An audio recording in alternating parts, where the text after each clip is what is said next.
Hey YouTube, it's your girl, Dr. J. And I thought I would come and do a quick video. I was starting to tape a series that I wanted to do on how to avoid homeschooling burnout. And one of the things that I was talking about in some of those videos was that the way you do repetition with your children and just spicing things up a little bit are a great way to avoid burnout for you.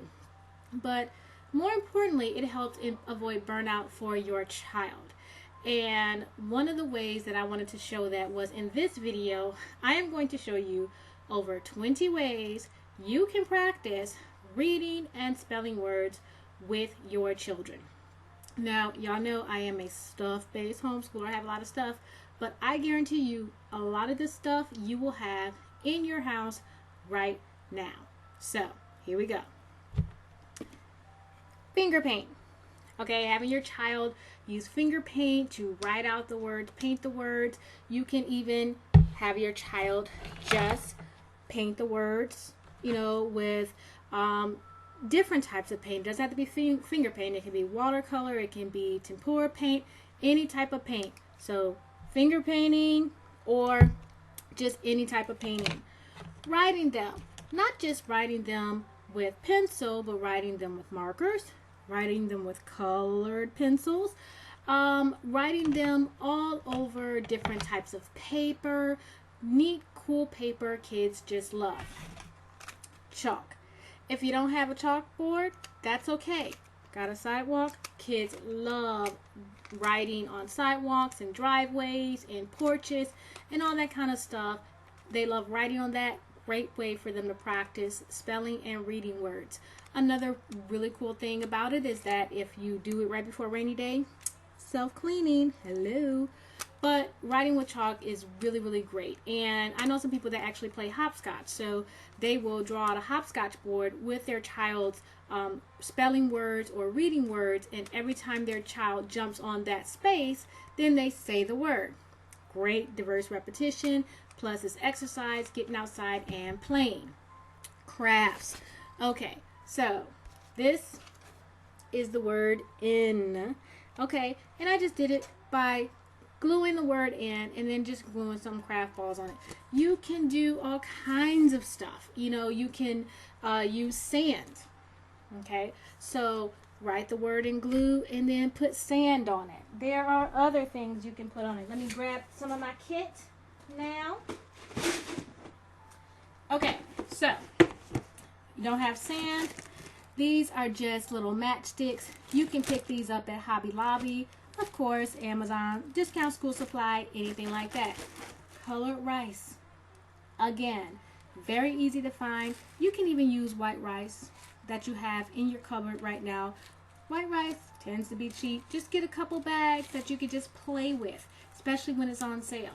So glue it down, throw some rice on it, shake off the excess, and there you go. Also, I buy these all the time. Colored noodles. Okay, great craft project. Write that word, have them write those words in glue, and then glue the crafts on. They will remember those words forever, guys. I'm telling you. Sandpaper words. Okay, this is a sandpaper word. This is just the word go. And I just, again, wrote it in glue, sprinkled some sand on it, shook off the excess. There we go. You got a child that likes bling. My daughter is all in the bling. This is the word he that I wrote just doing some little self-sticking little jewel things that I got cheap off, y'all know where I got it from, off of Amazon, but it was cheap. Just writing the words in bling. You can do it on a tiara, so you can make a tiara if you have a son. You can make a sword, you can make a shield, anything like that, and have them decorate their suit of armor with their spelling words or their reading words that they're learning. You guys know pipe cleaners? Yes, pipe cleaners. So I was just playing with some pipe cleaners. This is the letter T. The letter I made H. And then a E. Guess what, guys? The word the. You can give your child a bunch of pipe cleaners and see how they go about creating the different letters of the words they're trying to read or spell. of course, you can just write the words, but you want to take it a little step further, write the word out, write it out really big, and then cut it. The younger the child, the more blunt the cut, and have the child put the puzzle together. So now they're putting together puzzles of the words that they're trying to learn. The older the child, the more complex the word, the longer the word, you can cut it into more pieces, make it more challenging for the child. You can also get unfinished puzzles where it's just the puzzle pieces, and you can decorate the puzzles yourself, and you can write the spelling word or reading word on the puzzle and have the child put the puzzle together. They will remember that word forever, guys. I'm telling you.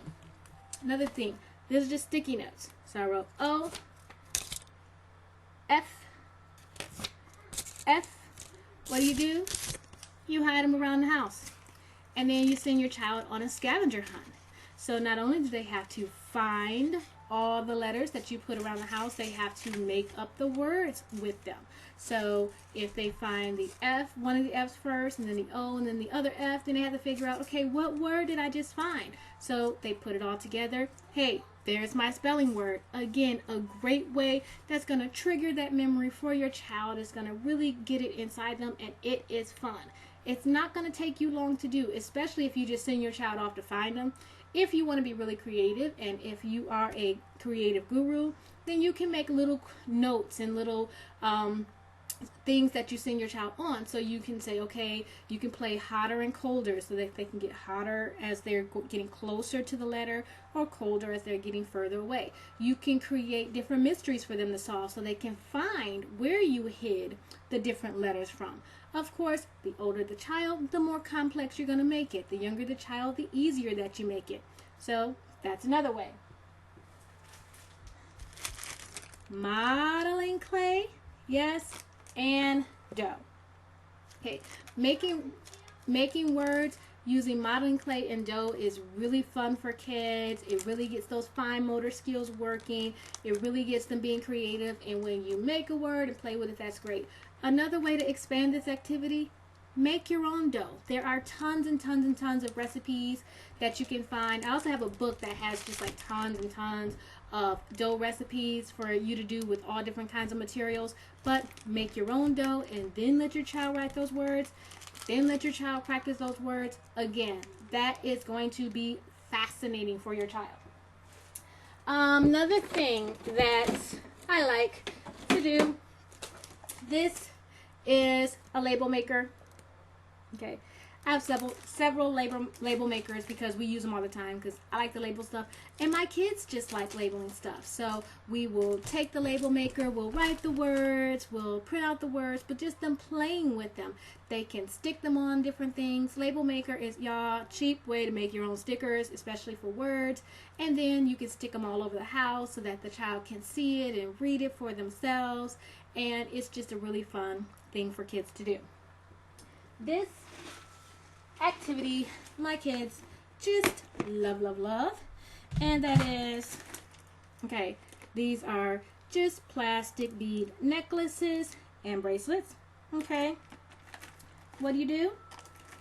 You get alphabet beads. Alright, alphabet beads.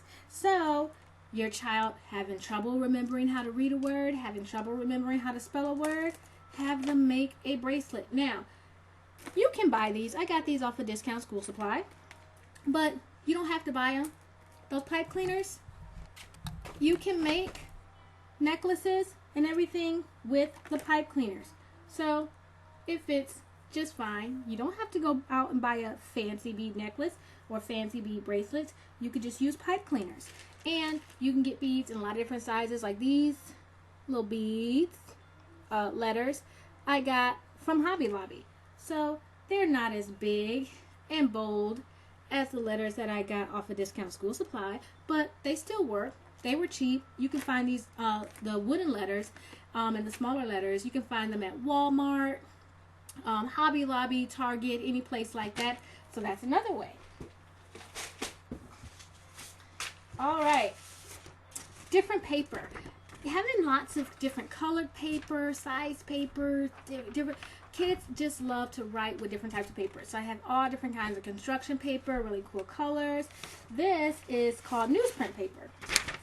And as you can see, it's room for a big picture up top, and then spaces for writing at the bottom, big spaces for little hands, and so they can draw a picture of the word at the top and then write the word 3 or 4 times at the bottom. And then for an older child, we have this type of paper where they're going to do a little bit more writing. But even for an older child, if they just are really good at drawing, they love to draw, you can pick up the newsprint paper. I got that off a Discount School Supply, I'm sure, but you can find it on Amazon. You can find different types of newsprint paper even at Walmart. You just got to look for it a little bit. Any teacher supply store should have that type of paper. Or y'all know what? Make your own. Just take out some copy paper, leave a space, draw a solid line, dotted line, solid line. You have made your own newsprint paper, and your child won't care at all how you got it. Plastic words, plastic tiles. I think I've showed y'all my box of plastic letter tiles before. And these just have tons and tons of words that your child, these are going to be more beginning words. I have magnetic words. Magnetic words you can find, just look up magnetic poetry on Amazon and you will find any word that your child is working on. I don't care if they are doing college level reading. I have some that are for more complex type of magnetic poetry, and it has words, y'all, that I had to look up myself because I didn't know what they were. So you can find it for every level. I don't care if it is for a younger child all the way up through a brainiac child who is about to become a brain surgeon next week. There's going to be some magnetic letters, magnetic words for them to play with. And writing magnetic poetry, when you're using a word in a sentence, especially when you're using a word to make a poem, and so you create some rhythm and rhyme around that word, your child is going to remember it forever. And then, of course, plastic letters. You can get these boxes of plastic letters just, you know, all over the place. Don't worry about where, just you'll see it. And you can always make your own. Just get you some cardstock paper, write some letters, cut it out. Yes, it's going to take a little bit of time, a little bit of effort, a little bit of energy, but free is better. I'm telling y'all. It is. I'm a shopaholic, but I am sure free is better. Okay, games. This was a really cheap game. This is like, it's called Pop for Sight Words. They have Pop 2 for sight words, but basically there's a lot of different ways to play the game. This is really simple words. Your child playing a game and seeing that word over and over again, and basically there's lots of different ways to play the game. Some ways your child picks up the popcorn, and if they can read the word on it, they get to keep the popcorn, and the person with the most pieces of popcorn at the end of the game wins. So playing games around words. Another craft project. Y'all got yarn? Okay, yarn, cheap. You can get it from any place. You don't even have to wait and get this off of Amazon. You can get this off Hobby Lobby, Target, Walmart, doesn't matter. Take you some string, again, get you some glue, or even tape. Tape works well with string, and have them create words using string on paper, paper plates, on their wall in their bedroom. You can do huge words all the way down the hall. Doesn't matter. Let them have fun with it. But create those words using string. Another way is to just take reading books. I know y'all, okay, everybody has books. We read with our kids every day. Yes, if the word they're working on is the, then you go. Peg the hen.